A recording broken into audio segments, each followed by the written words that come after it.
한 주간 예수 그리스도 안에서 평안하셨습니까? 아멘. 여러분 모두를 이 교회의 주인이시고 어린이신 예수님의 이름으로 진심으로 환영합니다. 아멘. 그리고 우리 어린이들 하나님께서 주신 어린이날 축하드리고요. 또 우리 어르신들, 저는 세상이 제정했다고 생각하지 않습니다. 하나님께서 백발은 존경받을 만하다고 하는 성경 말씀처럼 우리 어르신들 건강하시기를 진심으로 다시 한번 바라겠습니다. 아멘. 자, 오늘 저는 현대질이라는 제목으로 여러분과 함께 은혜를 나누고자 합니다. 제가 어렸을 때요, 이 세상에 우리 형들이, 동네 형들이 똑같은 바지를 입고 다녔어요. 나팔 바지라고 하는 바지를 입고 10명이면 10명이 똑같이, 그거 여러분 조금만 몸을 휘두르면 어때요? 춤추는 것 같이 보이잖아요. 그런데다가 머리는 또 이렇게 기르고 다녔어요. 그걸 보면서 나도 빨리 커서 저거 한번 바지 한번 입어보고 싶은데 이런 생각도 했었어요. 그러다가 갑자기 또 바지가 또 좁아지기 시작하고 머리는 또 짧아지기 시작하고 그러더라고요. 우리가 세상에서 그런 걸 유행이라고 하지요. 그런데 여러분, 하늘의 하나님께서 시대마다 꼭 중요한 기별을 주십니다. 그것을 우리가 현대의 진리라고 합니다. 그래서 지금 이 시대의 현대 진리는 누가 뭐래도 무엇입니까, 여러분? 우리 현진이 이 시대의 현대 진리는 뭘까요? 하나님께서 이 시대에 가장 중요하다고 생각하는 진리는 뭘까요? 자, 넷째 천사의 기별입니다. 다른 게 아닙니다, 여러분. 자, 그러면 성경에 나와 있는 말씀을 통해서 각 시대마다 중요한 현대 진리가 무엇이었고 사단이 그것을 어떻게 막았는지를 보는 것을 통하여 우리가 믿고 있는 이 현대 진리가 우리들의 마음속에, 생활 속에, 그리고 생각 속에 굳게 자리 잡기를 바라겠습니다. 베드로후서에 보니까 현재의 진리에 굳게 서 있으라라고 얘기합니다. 사단의 원수는 현대 진리의 원수라고 합니다. 현대 진리의 원수는요, 옛날부터 하나님이 하신 말씀 반대로만 가르쳤어요. 자, 여러분, 아담과 하와에게 하나님이 동산 중앙에 있는 선악을 알게 하는 나무는 먹으면 어떡하리라? 어떻게 죽으리라? 정령 죽으리라 그랬는데 살짝 사단이 와서 뭐라고 얘기합니까? 하나님이 정말 그렇게 얘기했어? 이렇게 다가왔어요. 마치요, 지금도 여러분, 넷째 천사가 뭐 그렇게 중요해? 응? 다른 게 더 중요한 거야 라고 우리들에게 다가올 수 있다는 겁니다. 그러나 여러분, 우리가 알듯이 현대 진리는 가장 하나님의 뜻이 담겨져 있는 그 시대의 진리입니다. 사람을 변화시키고 힘이 있습니다. 사단이 결코 막을 수 없다는 것을 기억하시고, 현대진리라는 것이 무엇인지를 먼저 말씀을 드리면 1899년 예언의 신을 보니까 여러 세대를 이어 내려오면서 이 시대를 위한 진리가 무엇으로 나타났다? 현대진리로 나타났다. 그럼 이 시대를 위한 진리, 그것이 바로 현대진리라는 거예요. 그런데 이 현대진리를 알고 연구하고 현대진리대로 살아가는 것을 방해하는 세력들이 항상 있었다. 서신 1991년 7을 보니까 우리들은 새로운 빛이라고 일컫는 모든 것을 어떻게 받아들일지에 대하여 조심해야 된다. 여러분, 우리 교회 안에도 성령은 하나님이 아니라고 하는 것을 믿고 떠난 분도 있습니다. 또 재림교회 안에는 음력으로 안식일을 지켜야 한다고 하는 그 주장들 때문에 또 흔들리고 있는 것을 봤고, 그리고 4대 복음서 외에는 이제 우리가 지키지 않아도 되어야 된다는 그런 것들이 들어오고요.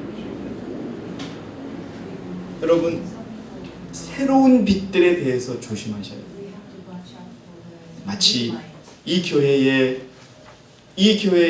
진리를 충실하게 구축했던 분들에 의해서 외쳐지는 다섯 천사의 기별, 그것처럼 새로운 빛이라고 일컬어지는 모든 것들을 조심해야 합니다.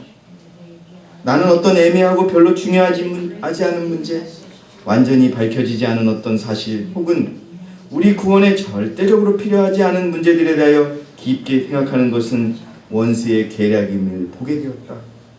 저들의 모든 연구와 가설들이 다만 문제들을 이전보다 더욱 모호하게 만들고 진리의 성화를 통하여 하나가 되도록 노력해야 할 사람들의 정신을 혼란시키고 있는 때에 현대 진리를 깊은 관심을 쏟게 하는 연구 과제로 삼아야 합니다.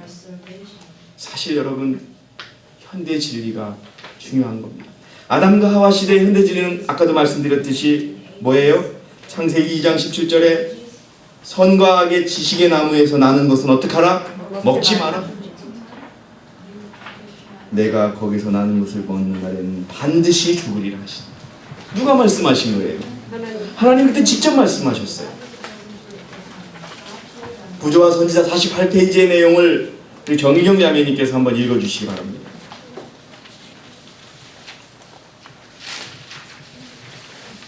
사람이 세상에 존재하게 된 시초부터 사단의 타락의 근본 원인이 된 치명적인 정욕, 즉 자아 방종에 대하여 한 억제가 가해졌다. 동산 중앙의 생명나무 곁에 있었던 선악을 알게 하는 나무는 우리의 첫 조상의 순종과 믿음과 사랑을 시험하게 될 것이었다. 그때 아담과 하와, 우리 믿음의 첫 조상들의 순종과 믿음과 사랑을 시험하셨던 것처럼, 무엇을 통하여? 현대 진리를 통하여 시험하셨던 것처럼 각 시대의 하나님의 백성들을 시험하고 또 순종하는지를 보시는 그것이 무엇이다? 그것이 현대 진리라는 것입니다. 계속 읽어주세요.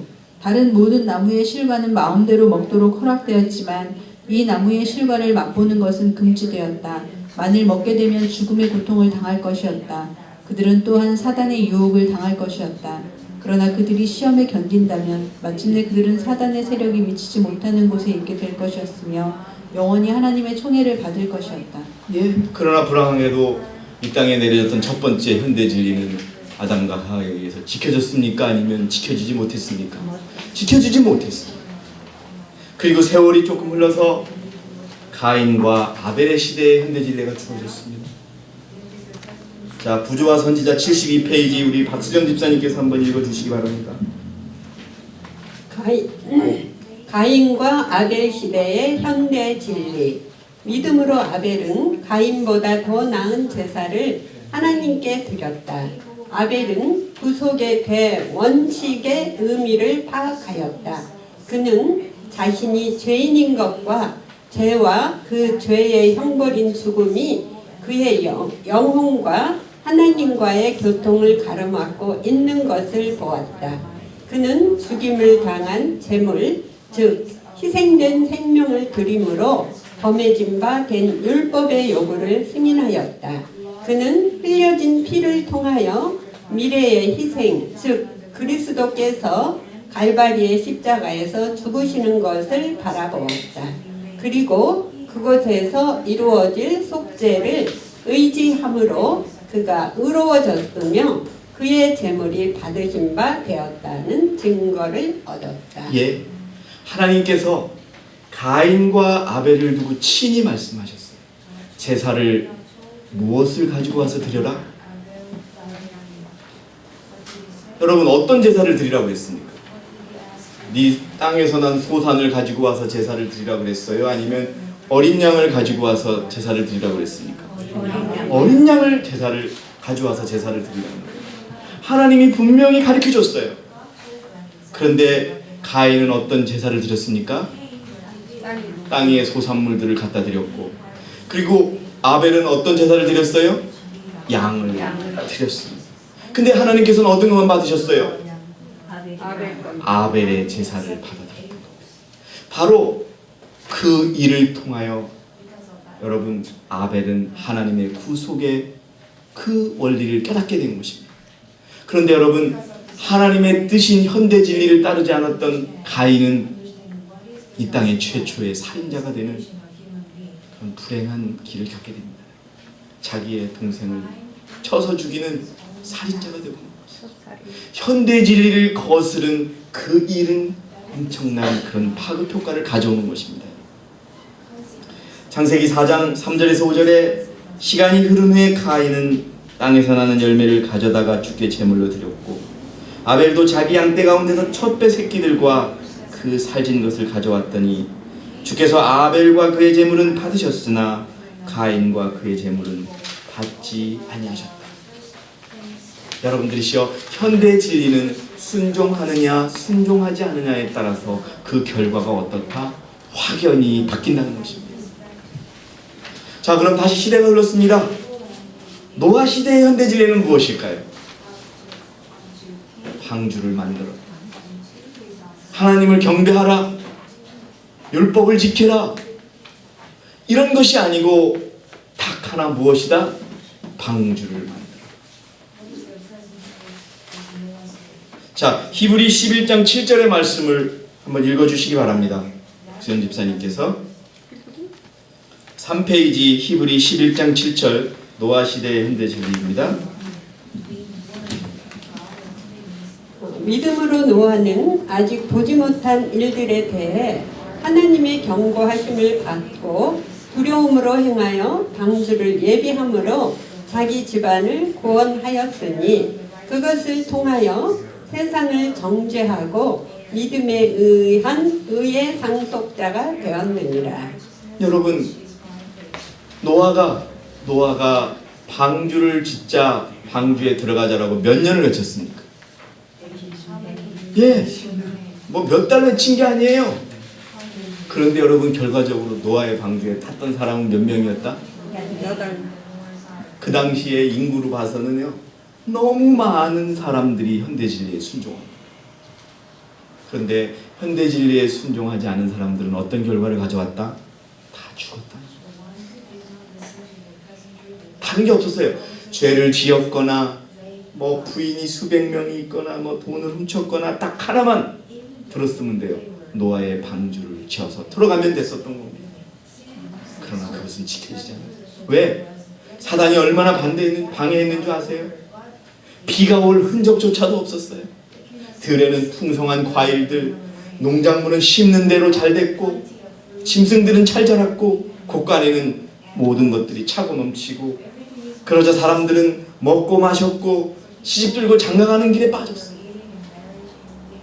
심지어는 방주가 완성된 후에도 하늘에는 태양만 땡땡땡 쳤던 것입니다.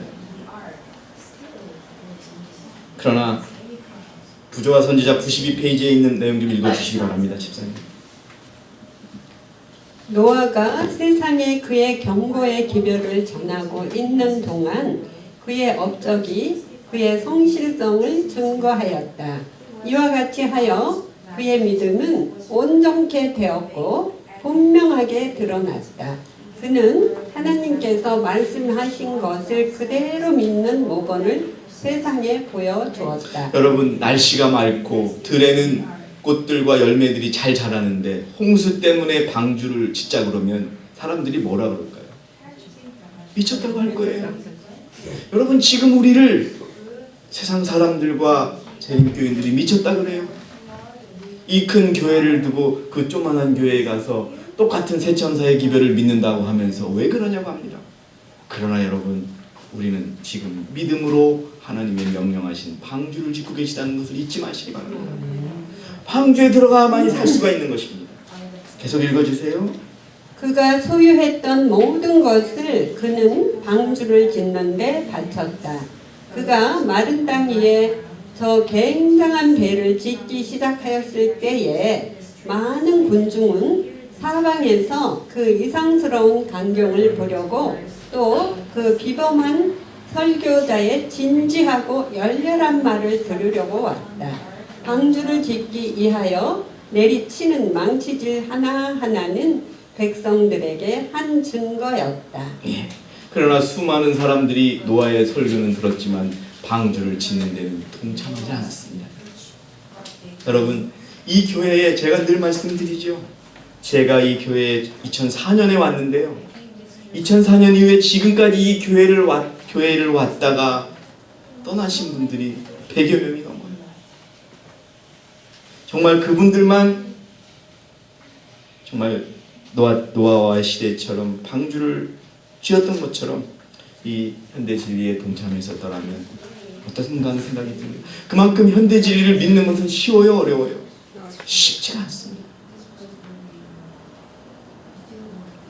자, 그러면은 또 그래서 어쨌든 노아 시대가 끝내서 구원받은 사람은 8명이었고 그 8명을 통하여 다시 하나님은 역사를 하셨습니다. 그래서 아브라함 시대가 옵니다. 아브라함 시대에는요, 여러분, 믿음이 현대 진리였는데 역사적으로 할례를 받는 것이 현대 진리였습니다. 창세기 17장 10절에서 11절에 보니까 이것이 나와 너희와 내 뒤에 올 내 씨 사이에 맺을 너희가 지켜야 할 나의 언약이니 너희 가운데 모든 사내는 다 무엇을 받을지어다? 할례를 받을지어다. 너희는 너희의 포피의 살을 베어내라. 이것이 나와 너희 사이에 언약의 표가 되리라. 자, 부조와 선지자 363페이지를 우리 이옥분 집사님께서 한번 읽어주시기 바랍니다. 부조와 선지자 363페이지입니다. 사람들이 다시 하나님을 떠났을 때 여호와께서 아브라함을 택하시고 그에 대하여 아브라함이 내 말을 순종하고 내 명령과 내 계명과 내 율례와 내 법도를 지켰음이니라고 선언하셨다. 그에게 할례의 의식을 주셨는데 이를 행하는 자는 하나님을 섬기는 일에 자신을 헌신한다는 표, 즉 우상 숭배에 가담하지 않고 하나님의 율법을 순종하겠다는 서약이었다. 예, 그래서 그 당시에 남자아이들은 할례를 통하여 하나님의 백성임을 확인했고 그것이 그 당시에는 현대 진리였습니다. 그러나 그렇게 시작했던 또 역사도 또 우리 사람들의 죄로 인하여 출애굽의 포로로 붙잡혀가는 그러한 일들이 있었습니다. 애굽 시대의 현대의 기별은 무엇이었을까요? 그것은 여러분 잘 아시다시피 6월절 그날 아침에 문설주에 무엇을 바르는 것이다? 피를 바르고 어린 양의 피를 문설주에 바르는. 문설주가 어디입니까, 여러분? 요 문이 이렇게 있으면 그 위에 거기에만 그것을 발라야 돼요. 땅바닥에 바르면 돼요, 안 돼요? 안 되는 거예요. 자, 김명자 집사님께서 출애굽 시대의 현대 진리를 읽어주시기 바랍니다. 이스라엘을 위해 유일한 안전은 문설주에 바른 피였다. 하나님께서 내가 피를 부을 때에 너희를 넘어가리니 라고 말씀하셨다. 자, 여러분 6월이 어떤 분은 6월달에 지키는 절 그렇게 얘기하는데 6월은 뭐냐 하면 뛰어넘는다는 거예요. 무엇이? 죽음이, 재앙이 뛰어넘는 것이 무엇이다? 6월절이다. 근데 6월절의 진정한 상징은 무엇이다? 예수 그리스도가 십자가에서 돌아가신 것입니다. 어쨌든 출애굽 시대의 핵심은요, 죄를 지었던, 죄를 짓지 않았던, 애굽 사람들과 결혼했건 뭐 했든 간에 뭐만 출애굽의 그 문설주에 어린 양의 피만 바르면 그들은 구원받고 살 수가 있었던 것입니다. 계속 읽어주세요. 안전을 위해 다른 모든 방법은 다 소용이 없었다. 문설주 바르는 거 외에 여러분 제가 교황이 힘이 약해져서 피해 있던 아비뇽이라는 데를 가봤어요. 거기도 교황청이 있더라고요. 근데 교황청의 두께가 벽 두께가 어느 정도 되는 줄 아세요? 로마의 교황청도 두껍지만 아비뇽의 교황청도 벽이 이 정도 돼요. 포탄으로 쏴도 그건 안 무너진다고 그래요. 그렇게 자기네 집을 둘러싸도 문설주를 바르지 않으면 죽음을 이길 수가 있습니까? 없습니까? 없어요. 여러분 바로가 그래서 손을 든 거예요. 자기 아들이 죽어버리자. 계속 읽어주시고요. 문설주의 피 위에는 죽음의 천사가 들어오지 못하도록 길을 막을 수 있는 것이 없었다. 오직 예수 그리스도의 피로 말미암아서만 죄인을 위한 구원이 있다. 그 피는 우리를 모든 죄에서 깨끗하게 한다. 개발된 지성을 가진 사람은 광범한 지식을 쌓을 수 있으며 신학적 사색에 종사할 수도 있고 위대한 사람들로부터 영광을 받을 수도 있고 지식의 보고로 생각될 수도 있으나 그를 위해 십자가에 못 박히신 그리스도에 대한 지식을 가지지 않는다면 그리고 믿음으로 그리스도의 의를 붙들지 않는다면 그는 잃어버린 바 된다. 예, 애굽 시대의 현대 진리는 문설주의 피를 바르는 것이었습니다.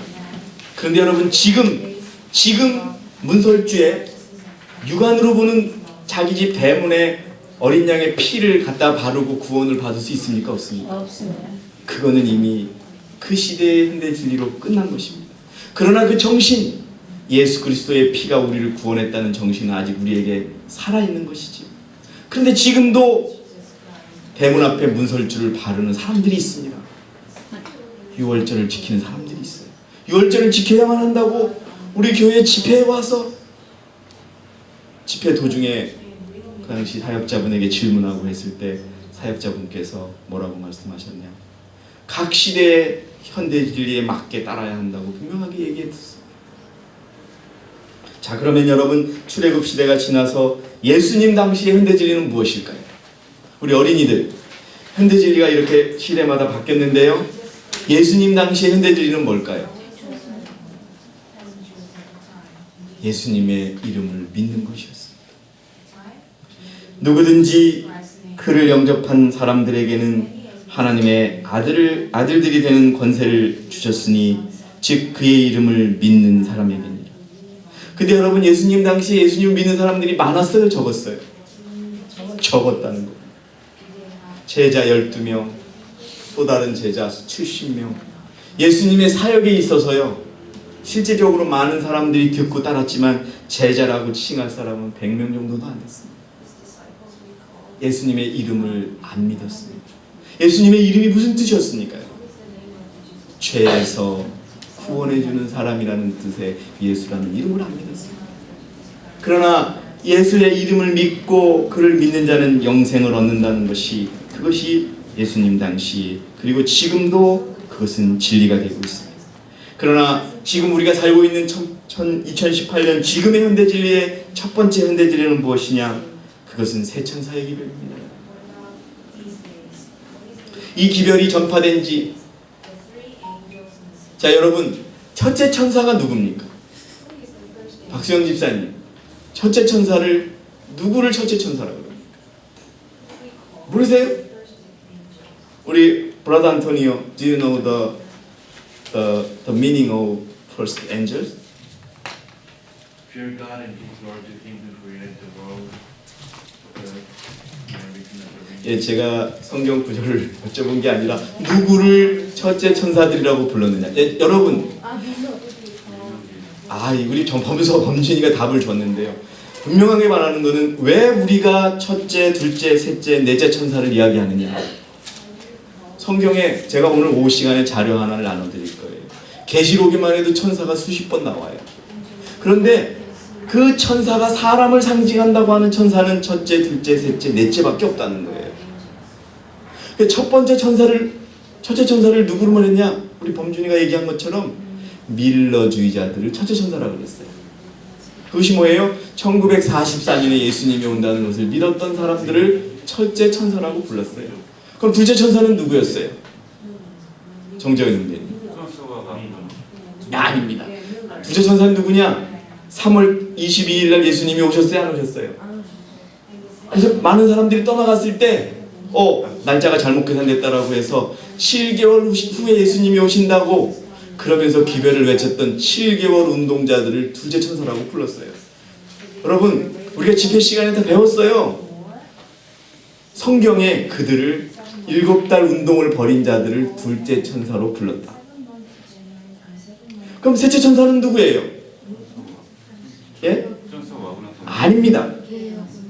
SDA의 초기 선구자들과 SDA 멤버들이 바로 셋째 천사들이었습니다. 그럼 넷째 천사는 누구예요? 바로 IMS, 존스와 와고너로부터 시작한 IMS입니다. 그러니까요, 화이트부인은 첫째 천사에도 들어갔었고 둘째 천사에도 들어갔었고 셋째 천사에도 들어갔는데 넷째 천사에는 못 들어갔던 거예요. 역사적으로 다섯째 천사라고 부를 수 있다라고 하면은 입증돼야 할 것들이 너무나 많다는 것이죠. 어쨌든 여기 나와 있는 것처럼 천사는 사람을 의미했고 그 기별을 전하는 사람들을 의미했습니다. 나는 한 무리가 조심스럽고 굳건히 서서 확고한 신앙을 흔들려는 자들에게 아무 상관도 하지 않고 견고하게 서 있는 것을 보았다. 하나님께서는 저희를 인정하시는 눈길로 보고 계셨다.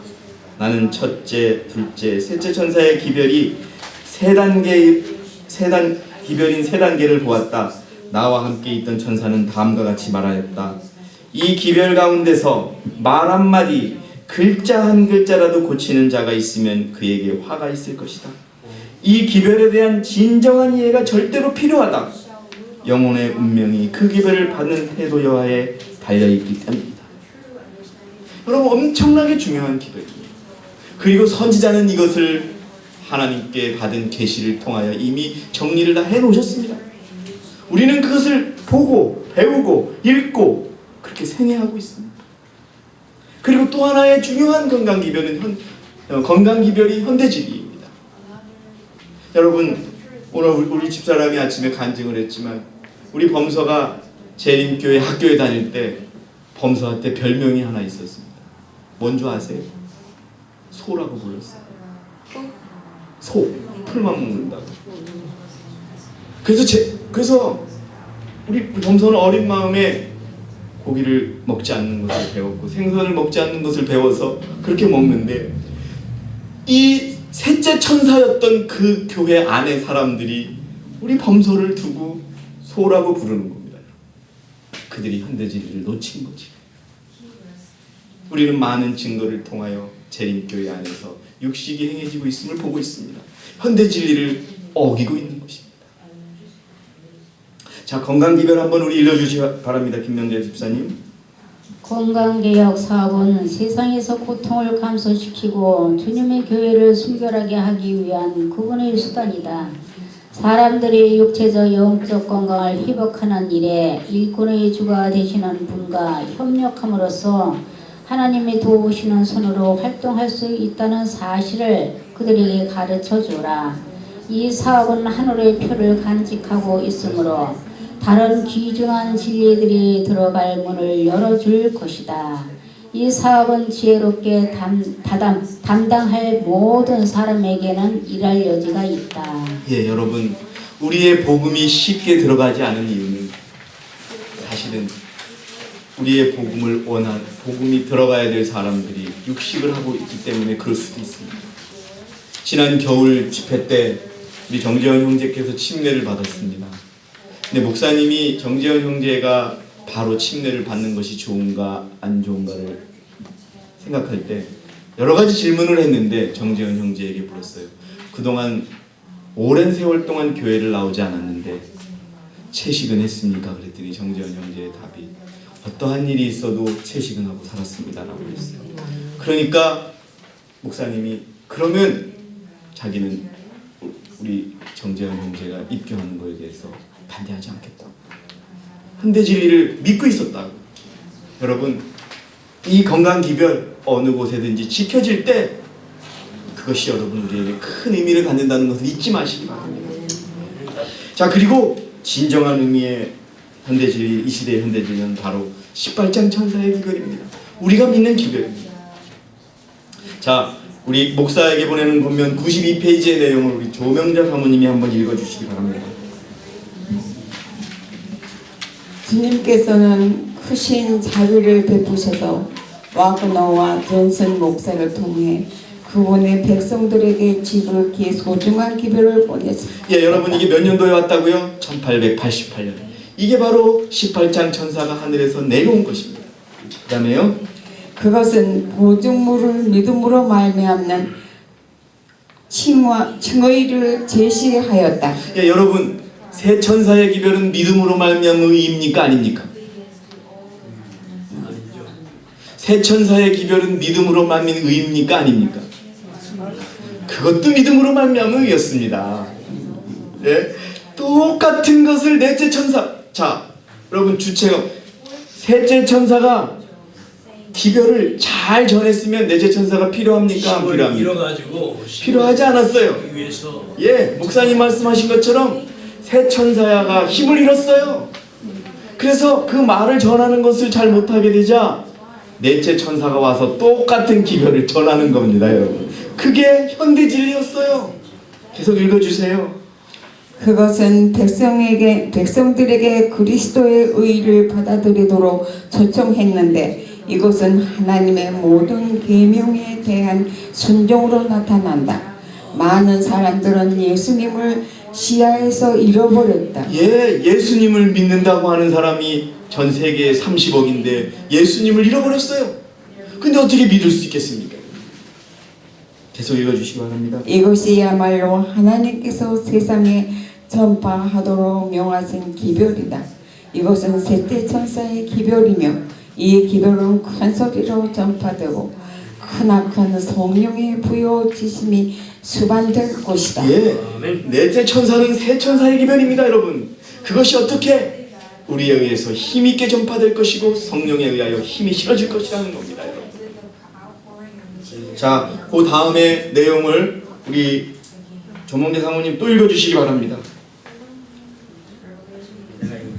읽어주세요. 요한계시록 18장은 계시록 14장 6절로 2절의 삼중 연구를 거절한 결과로 교회가 둘째 천사가 예언한 상태에 빠졌을 때 이때 뭐 힘을 잃은 거예요. 힘을 잃은 겁니다.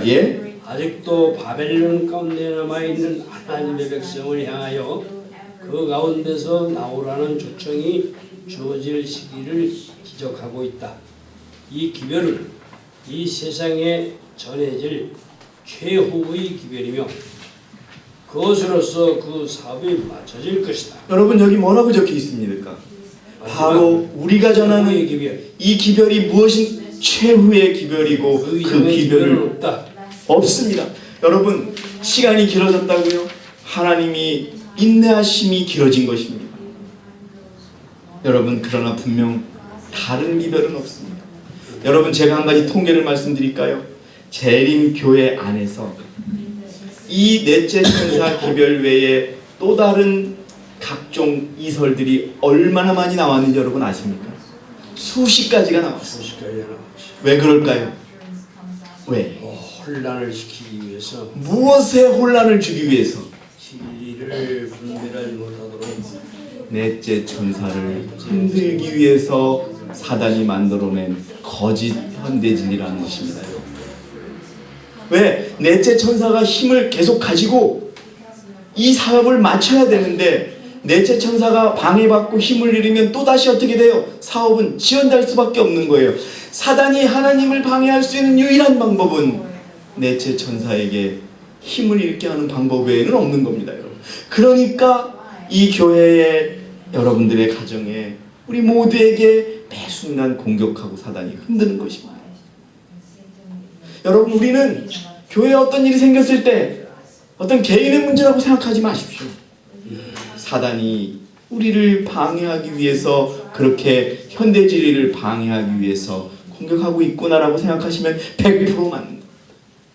만약에 우리가요 정신을 놓고 있고 재림교회로 돌아가고 이런 생각을 한다면 사단은 우리에게 시련을 주지 않습니다. 아마 즐거움만 주고 가까이는 경제적인 문제도 풀리고 할 것입니다. 그러나 우리가 이 길을 가려고 하는 동안에는 별의별 수단을 통해서 현대 진리를 가로막을 것입니다. 그래서 여러분 마지막으로 리베랜드 헤럴드지 1889년 11월 5일자 이 말씀, 이 시대의 가장 결정적인 중대한 질문은 누가 여호와의 편에 서 있는가이다. 이 지구상에 20억 사람들에게, 그리스도를 믿는 20억 사람들에게 물어보십시오. 여러분들은 여호와의 편에 서 있습니까? 라고 물어봤을 때 아니요, 난 사단 편에 서 있습니다 라고 얘기할 사람이 한 사람이라도 있을까요? 없습니다. 근데 그 다음 문제를 보십시오. 누가 이 세상에 진리의 기별을 전하기 위하여 계시록 18장의 천사와 연합할 것인가? 누가 그 영광으로 온 땅을 환하게 할 빛을 받아들일 것인가이다. 바로 여기 있습니다. 바로 이 자리에 계신 여러분들, 앞으로 하나님의 인도하심을 받아 이 자리에 참여해서 우리가 88년부터 시작된 큰 애침을 완성할 사람들이 바로 그 사람들일 것입니다. 그 사람들이 모이는 것과 그 사람들이 실망하게 하는 것과 그들이 좌절하게 하게 하는 것이 바로 사단이 하는 일이라는 것을 여러분 명심하시고, 우리는 분명히 이 시대의 현대 진리를 믿고 있고 그 진리대로 따라가고 있다는 굳건한 믿음 속에서 승리하시기를 진심으로 바라겠습니다. 다른 어떤 현대 진리도 없습니다. 가져오라고 해보십시오. 없습니다. 성경이 확인하고 예언의 신이 인증하고 역사와 예언이 인증한 현대 진리는 바로 이 시대의 마지막 기별 18장 천사의 기별임을 잊지 마시기 바랍니다. 그래서 그 가르쳐준 대로 우리가 생애하여 정말 승리하고 이제 얼마 남지 않은 그분의 오심을 우리가 준비하는 저와 여러분이 되시기를 바라면서 오늘 준비한 모든 말씀을 마치도록 하겠습니다. 감사합니다.